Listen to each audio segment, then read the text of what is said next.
आज तक हमने कई साधना के बारे में सुना होगा। कर्ण पिशाचिनी साधना, प्रेत, गंधर्व और यक्षिणी साधना। पर आज हम जिस साधना के बारे में बात कर रहे हैं वो है किन्नरी साधना। इसका भी वर्णन हमारे धर्म ग्रंथों में मिलता है, जो कि काफी दुर्लभ और काफी कठिन साधना है। इस साधना को किया यूपी के बुलंदशहर के एक आदमी अमिताभ ने, जिसके बाद उसका पूरा जीवन खौफ के साए में गुजर गया। जब उसका सामना हुआ अपने मन से उत्पन्न एक किन्नरी संध्या से, क्या अमिताभ इस किन्नरी से बच पाएगा? क्या प्रतिभा अपने पति को बचा पाएगी या होगा कुछ और? ये सब जानने के लिए देखिए डर, दहशत और खौफ से भरा ये पूरा वीडियो। एपिसोड की शुरुआत होती है और हम प्रतिभा को देखते हैं, जो गर्भवती थी। आज उसकी गोद भराई थी, पर इस मौके पर उसका पति अमिताभ मौजूद नहीं था। दरअसल वो पिछले कुछ महीनों से बेंगलोर में जॉब कर रहा था और तभी पोस्टमैन प्रतिभा के ससुर को एक लेटर देता है और उसे पढ़कर उन्हें जोर का धक्का लगता है और वो बेहोश हो जाते हैं। दरअसल उस लेटर में अमिताभ के टर्मिनेशन के बारे में लिखा था। जब सभी घर वाले काफी परेशान थे कि जब अमिताभ पिछले 3 महीनों से ऑफिस ही नहीं गया तो वो कहाँ है और उसने हमें क्यों कुछ नहीं बताया। बहू, तुम्हें तो पता होगा ना। दरअसल प्रतिभा को भी इसके बारे में पता नहीं था, क्योंकि अमिताभ कम ही उससे बात करता था और जब भी प्रतिभा उसे कॉल लगाती थी तो हमेशा उसका फोन स्विच ऑफ आता था।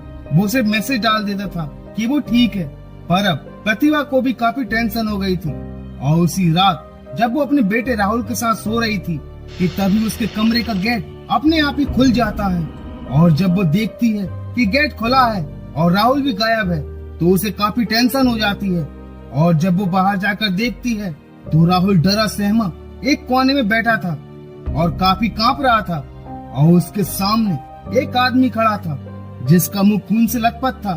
जब प्रतिभा उसे पहचान जाती है कि ये तो अमिताभ है और वो उससे पूछती भी है कि ये तुम क्या कर रहे हो, तुम्हारी ऐसी हालत कैसे हो गई। पर इससे पहले कि वो कुछ समझ पाती, अमिताभ राहुल के गले पर काट लेता है और प्रतिभा की आंख खुल जाती है। दरअसल प्रतिभा सपना देख रही थी, पर वो इस सपने की वजह से काफी परेशान हो गई थी और अगली सुबह वो ये सपना अपने सास ससुर को भी बताती है और कहती है कि मुझे काफी घबराहट हो रही है, कहीं अमिताभ को कुछ हुआ तो नहीं। और वो बेंगलोर जाने का कहती है, पर उसकी सास जाने से मना करती है कि ऐसी हालत में तुम्हारा जाना ठीक नहीं है, अनजान शहर, अनजान भाषा, रहने दो, तुम मत जाओ। पर प्रतिभा नहीं मानती और वो निकल जाती है बेंगलोर अपने बेटे के साथ और सीधा उस एड्रेस पर पहुंच जाती है जहां अमिताभ रहता था। पर मकान मालिक कहते हैं कि अमिताभ यहाँ रहता था, पर पिछले महीने वो अपने सामान लेकर यहाँ से चला गया और अब हमें नहीं पता कि वो कहाँ रहता है। और ये लो, इस बॉक्स को वो छोड़ गया था, इसे ले जाओ।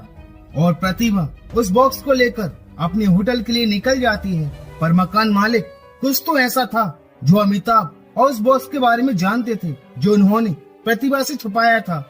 वहीं जब दोनों होटल के लिए जा रहे थे तो प्रतिभा अमिताभ को लेकर काफी परेशान थी और वो राहुल से थोड़ा आगे निकल जाती है।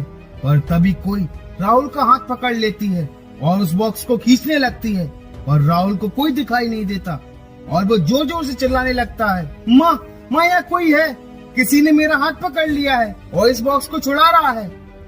पर प्रतिभा इसे राहुल का वहम मान रही थी और दोनों होटल वापस आ जाते हैं। वहीं राहुल उस बॉक्स को खोलने की काफी कोशिश कर रहा था, पर ना तो उस बॉक्स में कोई लॉक लगा था और ना ही की होल था, पर वो बॉक्स बंद था जो खुल ही नहीं रहा था। जहाँ प्रतिभा राहुल को उस बॉक्स को छोड़ सोने के लिए कहती है, पर तभी राहुल को किसी की परछाई दिखाई देती है और वो अपनी माँ से बोलता भी है कि माँ, बाहर कोई खड़ा है।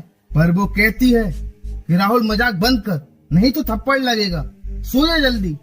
और थोड़ी ही देर बाद वो बॉक्स अपने आप ही खुल जाता है, जिसमें से रोशनी भी निकल रही थी, जिसे राहुल अपनी आंखों से देख रहा था। और वो तुरंत अपनी माँ को उठाकर कहता है कि माँ, वो बॉक्स अपने आप ही खुल गया, उसमें से रोशनी भी निकल रही है। पर प्रतिभा को तो ऐसा कुछ दिखाई नहीं देता और वो राहुल को फिर से डांटती है। और उसी रात एक बार फिर से वो बॉक्स खुलता है और उसमें से एक हाथ निकलता है जो जाकर राहुल का गला दबाने लगता है। और ठीक उसी समय प्रतिभा को भी सपना आता है कि कोई अमिताभ का गला दबाकर मार रहा है और वो तुरंत नींद से जाग जाती है, जहाँ राहुल भी काफी हाँफ रहा था, जो कहता है कि माँ कोई मेरा गला दबा रहा था। जब प्रतिभा भी सोचती है कि बिल्कुल ऐसा ही सपना मुझे आया, पर ये कैसे हो सकता है, और किसी तरह वो रात तो गुजर जाती है और अगले दिन वो सीधा अमिताभ के ऑफिस पहुंच जाती है। पर वहाँ भी कोई उसे अमिताभ के बारे में कुछ नहीं बताता और वो लोग कहते हैं कि हमने अभी इस ऑफिस को ज्वाइन किया है या हमारी बात ज्यादा अमिताभ से नहीं होती थी, वगैरह वगैरह। और जब वो ऑफिस के मैनेजर से जाकर पूछती है तो वो भी यही कहते हैं कि हमें खुद नहीं पता कि अमिताभ कहाँ है। अगर आपको पता चले तो हमें जरूर बताना, हम आपकी कोई भी मदद नहीं कर सकते, आप जा सकती हैं। जहाँ प्रतिभा भी काफी टेंशन में आ गई थी कि अमिताभ की ना तो कोई खबर है और ना ही किसी को उसके बारे में पता है और ना ही उसका फोन लग रहा है। और जब वो वापस अपनी होटल जा रही थी तो राहुल के हाथ पर उस बॉक्स से खून आ जाता है। जहाँ राहुल कहता है कि माँ ये मेरा खून नहीं है, ये इस बॉक्स से निकला है। पर उस बॉक्स से तो खून निकलने का कोई भी नामो निशान ही नहीं था। और उसी रात जब दोनों सो रहे थे कि तभी कोई जोर जोर से उनके रूम का दरवाजा खटखटाने लगता है। जहाँ राहुल दरवाजा खोलने से मना करता है पर प्रतिभा हिम्मत करके दरवाजा खोल देती है और बाहर एक प्रकाश नाम का आदमी खड़ा था जो कहता है कि घबराइए मत भाभी, मैं अमिताभ का दोस्त प्रकाश हूँ, मैं अमिताभ के बारे में कुछ बताना चाहता हूँ। और यही हमें अमिताभ से जुड़ी उस खौफनाक हकीकत के बारे में पता चलता है। वो बताता है कि ऑफिस में सभी अमिताभ के बारे में बात करने से डरते हैं क्योंकि सभी को अपनी जान का खतरा है। जहाँ प्रतिभा पूछती है कि जान का खतरा, किस बात का खतरा? जहाँ वो बताता है कि किन्नरी से जो इन सब के पीछे है। आज से लगभग 5-6 महीने पहले एक संध्या नाम की लड़की ने हमारे ऑफिस को ज्वाइन किया था। वो काफी सुंदर थी और उसने अमिताभ के जूनियर के तौर पर ज्वाइन किया था। पर उन दोनों के बीच दोस्ती से बढ़कर भी कुछ और था जिसे हम सबने देखा। मैनेजर ने उन दोनों को अपने कैबिन में बुलाकर समझाया, लेकिन जिसने भी उन दोनों के खिलाफ बोलने की कोशिश की उनके साथ कुछ बुरा हुआ। मैनेजर का अगले दिन एक्सीडेंट हो गया जिसमें उनका हाथ फ्रैक्चर हो गया। और जब मैंने उसे समझाया कि वो अपने परिवार के साथ गलत कर रहा है तो उसने मुझे भी बुरा भला कहा। सभी लोगों का ऐसा मानना था कि संध्या काला जादू जानती है जिसने अमिताभ को अपने बस में कर लिया है। और देर रात जब मैं ऑफिस से घर जा रहा था तो मेरी गाड़ी रास्ते में खराब हो गई और तभी अमिताभ मेरे पीछे आ गया। वो काफी बदला बदला लग रहा था, उसकी आंखें सफेद पड़ चुकी थी। उसने मुझे हवा में लटका दिया जो कह रहा था, मैं काला जादू जानती नहीं हूँ, मैं खुद काला जादू हूँ, जो भी हमारे बीच आएगा उसका अंजाम बुरा होगा, बता देना सबको।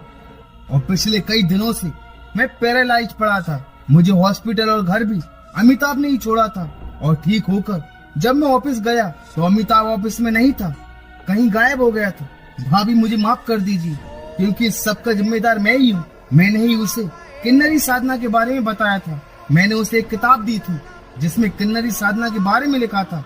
उस किताब में बताया गया था कि किन्नरी बिल्कुल अप्सराओं की तरह होती है, अलौकिक होती है, जिन्हें हम अपनी इच्छा शक्ति से बुला सकते हैं। मैंने उससे मजाक मजाक में कहा कि वो भी अपने लिए एक किन्नरी बना ले, लेकिन उसने मेरे मजाक को सच समझ लिया। संध्या ही वो किन्नरी है जिसे अमिताभ ने अपने आप के लिए बनाया है। और अमिताभ के गायब होने के बाद मैं उस इंसान को ढूंढ रहा हूँ जो किन्नरी साधना के बारे में जानता हो, और अभी तक वो मुझे नहीं मिला। उसे ढूंढने की कोशिश जारी है। और उसी रात जब राहुल और प्रतिभा सो रहे थे तो एक बार फिर से वो बॉक्स खुलता है जिसमें से वो किन्नरी निकलती है और वो उनके पलंग को हवा में लटका देती है। और पहली बार उन दोनों का सामना उस किन्नरी संध्या से होता है जो कहती है, तुम अमिताभ को वापस पाने का सपना छोड़ दो, उसे ढूंढना बंद कर, वो सिर्फ मेरा है, वो ना तो तुझसे प्यार करता है और ना ही तेरे बेटे से, भूल जा तेरे पति को। जब प्रतिभा कहती है ठीक है, पर ये बात अमिताभ खुद मुझसे आकर कहे। पर किन्नरी कहती है, मैं तेरे छल में नहीं फंसने वाली और ना ही अमिताभ को तेरे सामने लाऊंगी, मान जा मेरी बात, वरना सब मारे जाओगे। और ये कहकर वो गायब हो जाती है। जहाँ प्रतिभा को एक बात तो समझ आ जाती है कि इस किन्नरी और अमिताभ का संबंध इस बॉक्स से जरूर है। और अगली सुबह वो सीधा उन्हीं मकान मालिक के पास पहुंच जाती है और उनसे पूछती है कि आप सच सच बताओ अमिताभ के बारे में आप और क्या जानते हैं। जहाँ वो कहते हैं कि हमें जो भी पता था हमने आपको बता दिया था। और प्रतिभा कहती है इस बॉक्स के बारे में नहीं बताया था, क्या है सच इस बॉक्स का? जहाँ वो कहते हैं हमें नहीं पता, जहाँ प्रतिभा कहती है ठीक है तो इस बॉक्स को अपने पास रखिए, आप खुद जान जाएंगे। जिसे सुनकर वो दोनों काफी डर जाते हैं। जहाँ वो बताते हैं कि अमिताभ एक संध्या नाम की लड़की को लेकर आया था और कहा था कि ये मेरी बीवी है, पर वो उम्र में काफी छोटी थी। हमें शक तो हुआ था, पर हमारे पास इसे मानने के अलावा कोई और रास्ता भी नहीं था। वो इसी घर में ऊपर वाले कमरे में रहते थे, पर एक रात हमें कुछ मंत्रों के उच्चारण वाली आवाजें सुनाई दी और जब हमने जाकर देखना चाहा कि तभी संध्या हमारे सामने आ गई। वो कोई इंसान नहीं थी। उसने हमसे कहा कि दूसरों के कमरे में ताका झाकी करना बंद करो, मैं इंसान नहीं एक किन्नरी हूँ। और उसने हमें मारना चाहा। जहाँ अमिताभ ने हमें बचाने की भी कोशिश की, पर वो किन्नरी अमिताभ के काबू में ना आ सकी। उसने उस किन्नरी को वापस इसी बॉक्स में कैद करना चाहा, पर वो किन्नरी काफी शक्तिशाली थी और वो अमिताभ को गायब कर यहाँ से ले गई। और तब से आज तक हमें नहीं पता वो कहाँ है। इस बॉक्स को भी हमने कई बार दूर फेंक दिया, पर वो वापस इसी घर में आ जाता था। और तभी वो देखते हैं कि राहुल वहाँ से गायब था और वो बॉक्स भी, जहाँ सभी उसे ऊपर वाले कमरे में देखने जाते हैं, जहाँ राहुल को उस बॉक्स से अपने डेड की आवाज आ रही थी कि राहुल मुझे बाहर निकालो राहुल। पर इससे पहले कि प्रतिभा कुछ कर पाती, उस बॉक्स से एक हाथ राहुल को भी अंदर खींच लेता है। और इसी के साथ किन्नरी साधना इस एपिसोड का दी एंड हो जाता है। तो मिलते हैं इसके सेकंड पार्ट में। And thank you so much for watching this video.